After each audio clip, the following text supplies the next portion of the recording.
Hello once again. With the aid of some candles and a torch, I can do this because we've got a power cut. No problem. I'm sure there are a lot of people far worse off than I.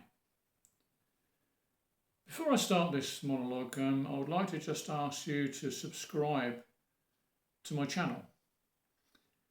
And the reason for that is I want to sync YouTube to Odyssey, as Odyssey is far more forgiving than this platform.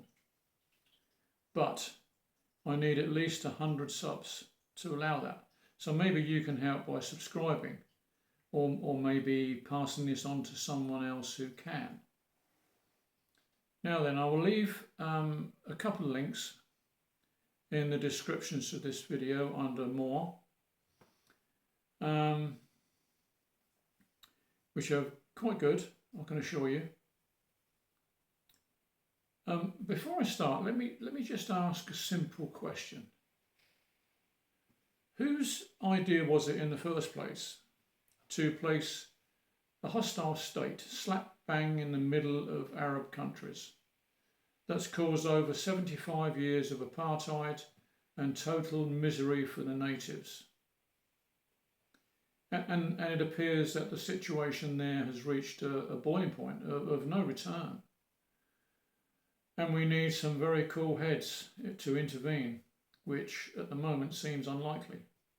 But, as we always say, time will tell. And the reason for this monologue, I've written it some days ago, is to try and get an upbeat mood to what's going on in this very, very depressing world at the moment.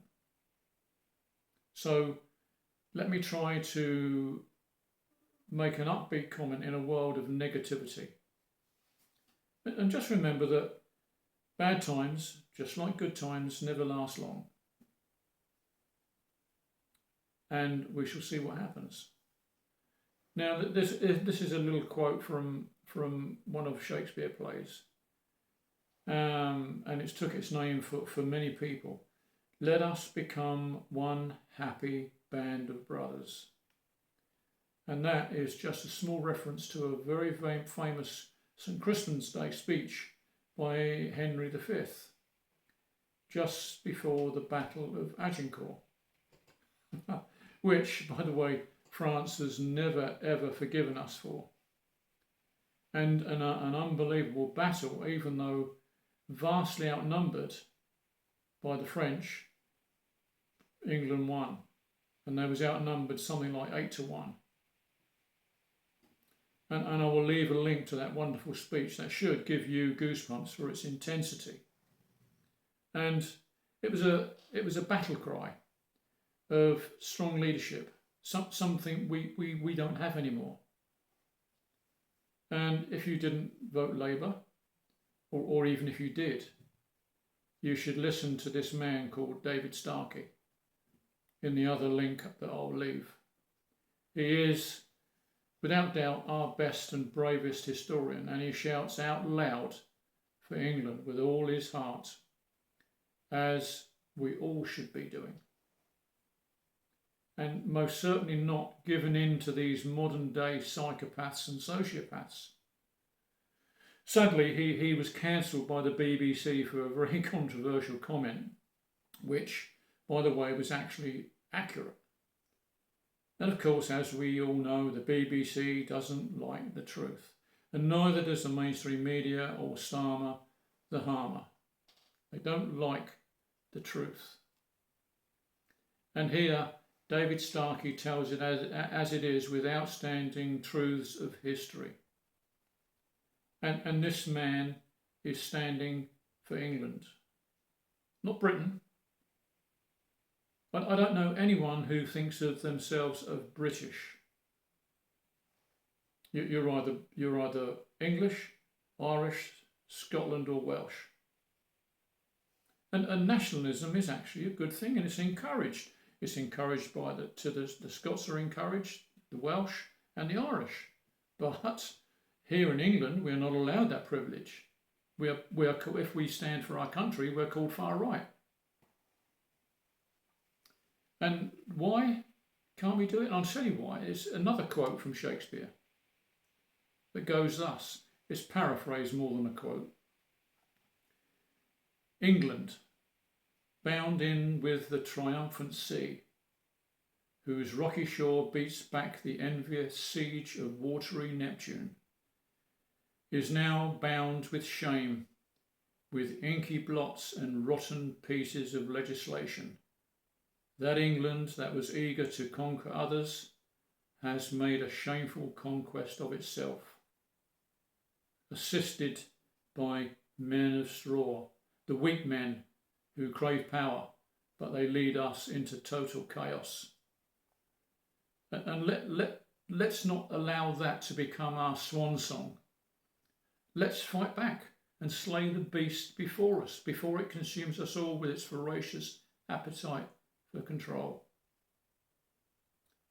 Just look at Europe before the takeover by the EU. It was diversity at its best, when individual countries had their own identity, and very proud they were too. And now, because of the pursuit of globalisation, we all have become collectively the same. The only difference is our languages at the moment. And every country needs its own identity, and to stand proud with against globalisation under the WEF and the WHO. Stand for your country with pride, and it will gradually come back, I'm sure. Maybe not in my lifetime, but we must plant the seeds right now before it's too late. And David Starkey talks of Cassandra, and I know exactly how he feels. Cassandra was ill-fated to tell all prophecies, but she was destined never ever to be believed. And old men like myself and David Starkey, we have seen it all before, and we inwardly digest the outcome of history. And although history doesn't always repeat itself, it most certainly rhymes with past events. And scarily, the powers that be are frantically altering history to suit their own agenda. You only have to look at the school's curriculum to see that. Education has been dumbed down to enhance the school's pass rates. The pass rates are extremely high, but the quality is just enough to allow people to vote with an X without asking any pertinent questions. And that is just what they want. And for you to become the automaton with no critical thinking abilities. Don't be that robot and think. Please think for yourself. Regardless of popular opinion, England has always been the most tolerant of countries, and apart from the small minority, have always been fair-minded. And I want to look at my country and say to people, you're welcome here. Bring your skills, but please follow the old rules. When in Rome, do as the Romans do, just as I would respect your rules in your country. And it's that old-fashioned idea of being polite, sometimes conveniently forgotten about. And sometimes some countries criticise us for that, but deep down they know we're right.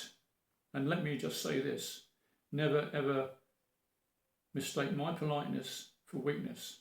It doesn't work like that. Let me close on this. Just remember, it's always darkest just before the dawn, and if you want your country back, you will have to fight for it like everyone else, tooth and nail, against these morons with twisted political power. These sociopaths do not have compassion and certainly cannot be reasoned with. So, thank you very much for listening, and please do subscribe.